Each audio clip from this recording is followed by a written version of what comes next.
Hi అండి, welcome back to happy recipes. నేను మీ స్వప్నని.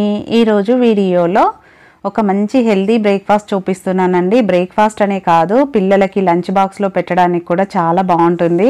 అన్నీ ఇంట్లో ఉన్న వాటితోనే హెల్దీగా ఇలా ఒకసారి చేసి పెట్టారనుకోండి, చాలా టేస్టీగా ఉంటుంది. అలాగే పిల్లలు ఒకటికి రెండు తినేస్తారు, అంత బాగుంటాయి.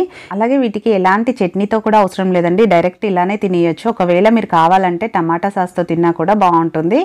ఇప్పుడు లేట్ చేయకుండా దీన్ని ఎలా ప్రిపేర్ చేసుకోవాలో వీడియోలోకి వెళ్ళి చూసేయండి. మరి ఇక్కడ ముందుగా ఒక బంగాళదుంప తీసుకున్నాను. నేను ఇక్కడ కొంచెం పెద్ద సైజ్ బంగాళదుంప తీసుకున్నానండి. మీరు కావాలంటే రెండు చిన్న అయినా తీసుకోవచ్చు. ఇప్పుడు దీన్ని శుభ్రంగా కడిగేసుకొని పైన పీలప్ చేసేసుకొని సన్నగా తురుముకోవాలి. అలానే మరీ సన్నగా కాదండి, ఇలా వీడియోలో చూపిస్తున్నట్టు ఈ విధంగా తురుముకోవాలి. తురుముకొని వాటర్లో వేసుకొని ఒక 2-3 సార్లు శుభ్రంగా కడుక్కోవాలి. ఎందుకంటే ఆలుకి డస్ట్ ఉంటుంది కదా, ఇలా 2-3 సార్లు శుభ్రంగా కడిగేసుకొని ఆ వాటర్ తీసేసి మళ్ళీ ఫ్రెష్ వాటర్లో వేసుకొని పెట్టేసుకున్నాను. ఇప్పుడు ఇది వేసుకోవడానికి ఒక మిక్సింగ్ బౌల్ తీసుకోవాలి. తీసుకొని దాంట్లోకి ఈ ఆలుని ఒకసారి మళ్ళీ ఇలా కడిగేసుకొని గట్టిగా వాటర్ పిండేసి ఆలు మాత్రమే మిక్సింగ్ బౌల్లోకి వేసుకోవాలి. మీరు ఈ బ్రేక్ఫాస్ట్ని కేవలం ఆలుతోనే కాదండి, సొరకాయతో చేయొచ్చు, అలాగే బీట్రూట్తో హెల్దీగా కూడా చేసుకోవచ్చు. చాలా బాగుంటుంది, ఒకసారి తప్పకుండా ట్రై చేయండి. అలా కూడా నెక్స్ట్ దీంట్లోకి ఒక అరకప్పు గోధుమ పిండి తీసుకుంటున్నాను. ఇక్కడ హెల్దీగా చేస్తున్నాను కదా, గోధుమ పిండి తీసుకున్నాను. అలాగే అరకప్పు ఉప్మా రవ్వ, సూజీ అంటారు కదా, అది కూడా తీసుకోవాలి. అదే కప్పుతో అరకప్పు పెరుగు తీసుకోవాలి. మీరు ఏదైనా ఒక కప్పును కరెక్ట్గా మెజర్ చేసుకోండి.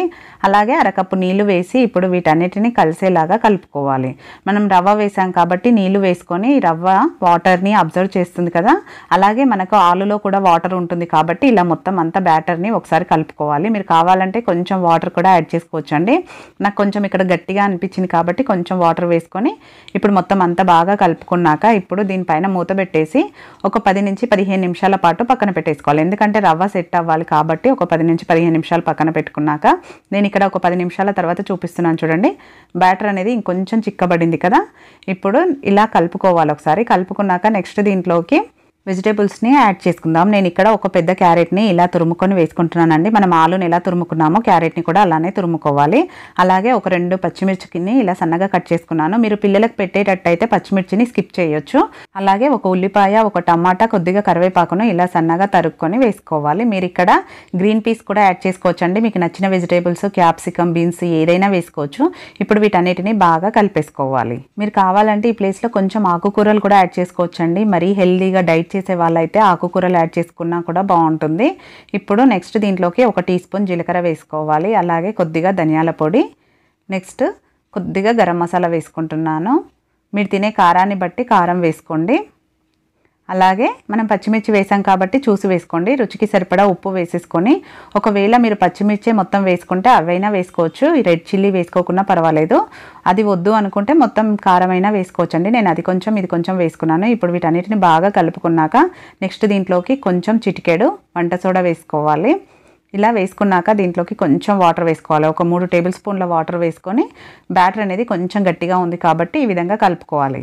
చూడండి, థిక్నెస్ అనేది ఈ విధంగా ఉండాలి. మరీ లూజ్గా ఉండొద్దు, మరీ గట్టిగా ఉండొద్దు. వీడియోలో చూపిస్తున్నట్టు ఇలా ఉంటే పర్ఫెక్ట్గా ఉన్నట్టు. ఇప్పుడు బ్యాటర్ రెడీ అయిపోయింది కదా, నెక్స్ట్ స్టవ్ పైన వెడల్పాటి ప్యాన్ ఒకటి పెట్టుకోవాలి. నేనైతే నాన్ స్టిక్ ప్యాన్ పెట్టుకున్నానండి. మీరు కూడా నాన్ స్టిక్ ప్యాన్లో చేసుకోండి, ఈజీగా వస్తుంది. లేదంటే అడుగు మందంగా ఉన్న ఏ ప్యాన్ అయినా పెట్టుకోండి.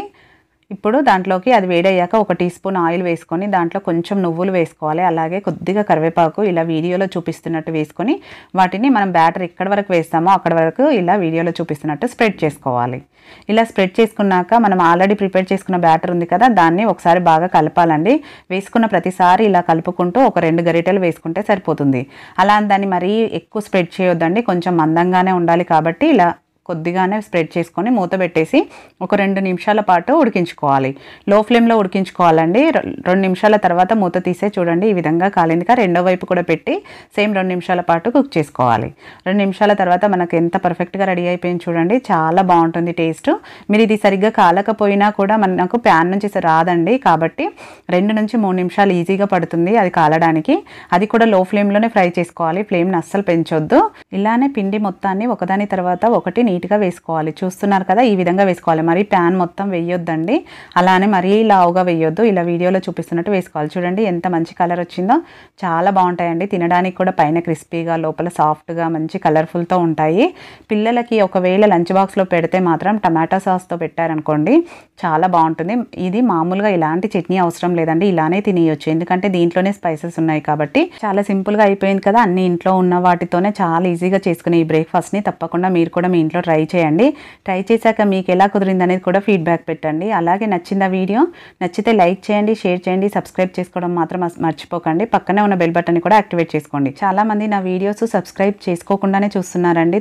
ప్లీజ్ సబ్స్క్రైబ్ చేసుకోండి. Thank you for watching.